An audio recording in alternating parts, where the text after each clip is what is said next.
Good morning, it's Michael again with my two colleagues, Kate and Sally. And we're here talking about leadership and organizations and what we're seeing during the pandemic. So let's just have a quick think again about what we were talking about last week, where we were talking about the change curve and whether there was a piece at the end of the change curve about hope and energy. And thank you so much for the fantastic response we've had to that. It really, really did catch a note with people. If you haven't seen the video, go check it out on YouTube. This week, we want to continue that sort of theme of connection between people, and a trend that we've all spotted this week is this social connection piece that work is very largely responsible for with people. I know Kate has a really interesting model that she wants to share with us, so let's go straight over to Kate and talk to us. Thank you. I was talking to somebody yesterday about being quite physically distant because they're still working from their bedroom. And we ended up talking about how the emotional distance is now growing because she's not getting the same kind of casual conversations and moments with her team where they're just talking, having side conversations. And I got to thinking about a theory of personality by Will Schutz, which is talking about interpersonal needs and how we all have very different interpersonal needs, which are driven by our feelings about ourselves. So how significant we feel, how competent we feel, and how likable we feel.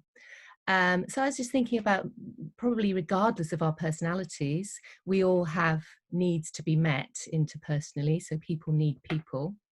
And I'm wondering about, how do we start to help move from this quite one-dimensional relationship that we have with people at work to getting back to the more face-to-face, I suppose, is what it's going to be. Yeah. And I've got to think about how different organizations are approaching it differently. That's a really interesting model. Let me just check I got what you said, that the model is that people need to feel significant, need to feel competent, and need to feel likable. We'll put a note in the notes below, I think, about that, and we can find a link to share material. We'll do that. Sally, are you spotting any of this during the week?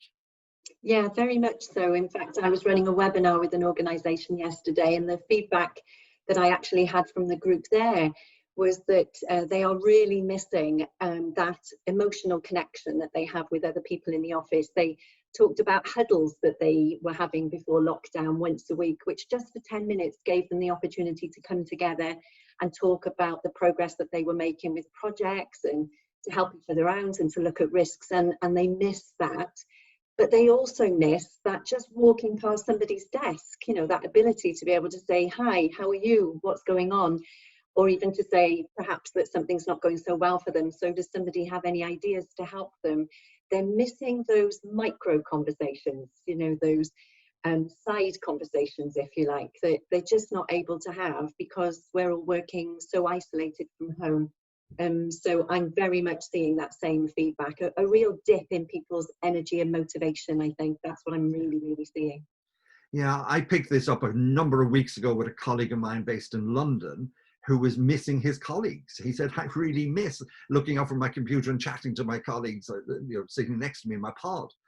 And I made an interesting suggestion to him that I have nicked off Patrick Lencioni, by the way, but and the suggestion was that we need to move our use of Zoom away from meetings and see it instead as a tool to connect with people.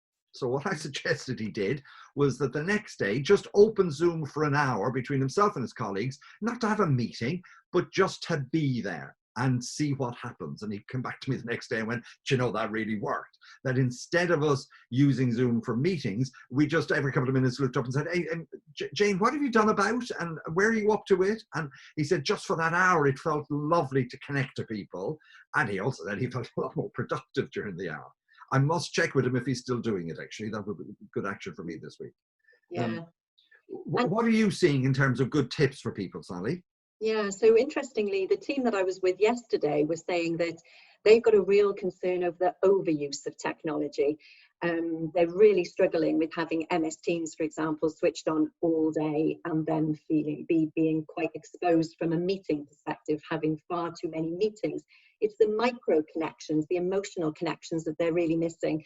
So some of the ideas they've already come up with, a couple of them have agreed to being careful with social distancing, but to meet outside. You know, I think if you live within 5 or 10 miles of your colleagues, then, you know, that option to meet face to face and to reconnect, you know, is really important to them. So a few of them are doing that already. They're also reverting to using the telephone rather than having, you know, the computer screen open all the time. That was quite interesting. And I think in terms of the huddle, which is something that they were so used to doing, which stopped during lockdown, they have actually now come up with the idea that they could do a huddle online at the same time using a whiteboard. Not necessarily looking at each other's, it doesn't give the emotional connection, No, but it might give them the connection with regards to their project. So they're trying to come up with ideas. And of course, now things are opening up a bit more, the possibility for perhaps coming together in different locations, perhaps on sites or in parks or in other types of places, obviously still outdoors, you know, can be perhaps an opportunity for them to make that connection again. Okay. And what about you, Kate? What advice have you given to clients, or what have you seen clients do that might be interesting to share here? Well, there's a couple of different things I've noticed. In some, the directives seem to be coming from the very top as to how we're going to work in the future. So some big offices, rumours of them never reopening. And it just made me think about, and perhaps we need to discuss this another time, about, you know, how much consultation are people getting in how they need to move forward on some of this. So the person I was talking to yesterday said she'd been to visit some of the frontline workers and had found that had given her a new lease of life. So we talked about, you know, how can you make sure that you do make that a regular thing as part of your new routine. And thinking about maybe we do need to start to gradually introduce more face-to-face meetings and teams getting together physically. Yeah, and I think actually managers and leaders have a role in that, don't they? To that, although we know working from home works and Zoom can work to a certain extent, we as managers and leaders might have a role to almost insist that we start to do team meetings or one-to-ones physically. And be that a walk, as Ali's suggesting, or get out into open space to do some of the one-to-one stuff, or getting into a large enough meeting room in the office so that we can still be socially distant, but physically be in the same space. Yeah. I think that's a management role. Sorry, Kate, what?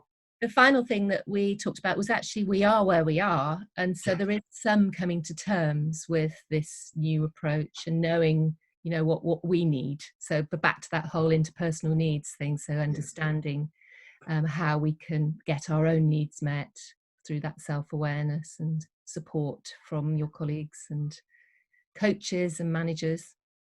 But actually, Schutz's model is really interesting. The significance, the competence, and the likable piece is really interesting framework to be thinking about as a manager.